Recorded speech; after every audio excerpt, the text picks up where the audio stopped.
दुनिया के ए मुसाफिर मंजिल तेरी कब्र है.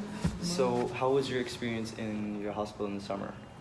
It was pretty good. As a chaplain, I would visit people that were pretty sick, especially in the oncology department. A lot of people who had received bad news in terms of being terminally ill, stage 4 cancer, and other types of treatments, not treatments, but other types of illnesses like that. And so, yeah, the question as to whether or not they became more spiritual, closer to God, a lot of them did, that's for sure. But there were some people that, like, you could tell, I don't say it wasn't on their radar, but you could tell it's like kind of in the sense where they come hopeless. Oh, so it had a positive or negative effect on their lives? A lot of people had a positive effect on their life in terms of their spirituality. Mm-hmm. Yeah. And then some people were just kind of grumpy. All throughout? Yeah. They just detached themselves? Or Mm-hmm. Okay. Yeah. And they had a lot of anger inside. So they had a lot of anger? yeah, So that's one of the repressed feelings. stages of grief. Yeah. Okay. Yeah. So mostly they were all grumpy and... Not all of them. Most of them were not grumpy. There were some few the ones that were. Did they also have family visiting them regularly? Most of them did, yeah. Some people just didn't have families, so they didn't have people that visited them. Oh, okay. Someone who's... Now we start to talk about people who are terminally ill and in comas. We also talk about brain death and family members who are not ready to accept the social death of a loved one. terminally ill, like cancerous, they're like Yeah. in a vegetative state? Yeah, we had a lot. People in comas. Mm-hmm. We had people, we would visit people and family members. Was really difficult when they had members in coma. A lot of them just were not able to accept the fact that their family member would not wake up and was not going to wake up. Okay. And that was really tough on them spiritually.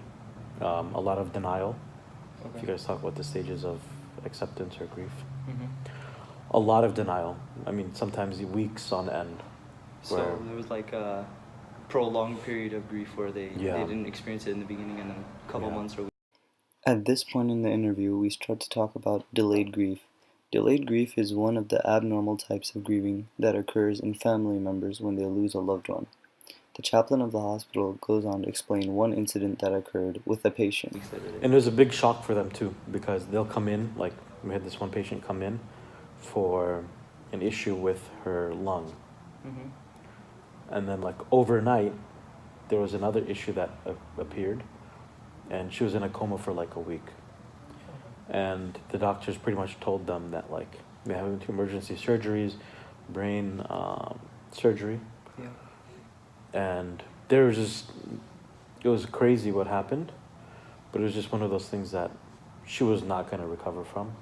Oh, And she was in a vegetative state for like a week, and the family was literally just sleeping in the lobby of the hospital waiting for her to wake up.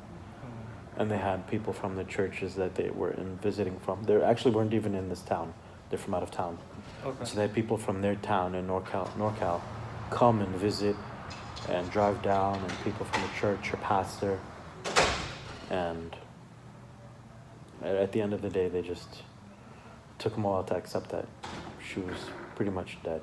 Okay. So this is like a form of social death. Yeah. So you've taken care of your father in a hospice environment. Can you explain how he changed in terms of spirituality? Well, he was at his last stages. He was in a hospice, so he was unable to move, and due to his physical abilities, he was unable to pray. So that played a great role in terms of his spirituality, because he wasn't all there, and when he was conscious, he was not able to pray on time, and he wasn't able to do the things he needed to do. So maybe in his mind that he was still there thinking and praying, but he wasn't the same man, I would say. So it did affect him. In this video, we covered the experience of a chaplain in a hospital setting. We also talked about 2 types of death, social death and brain death. We also covered one type of grieving that the chaplain experienced. That was the delayed grief. We also talked about the patient's spirituality and the family member's spirituality and how it has either a positive or negative effect on their lives. We also covered the patient's feelings upon the reception of the news that they are terminally ill or they're stage 4 cancer. Basically, this means that they're going to die soon.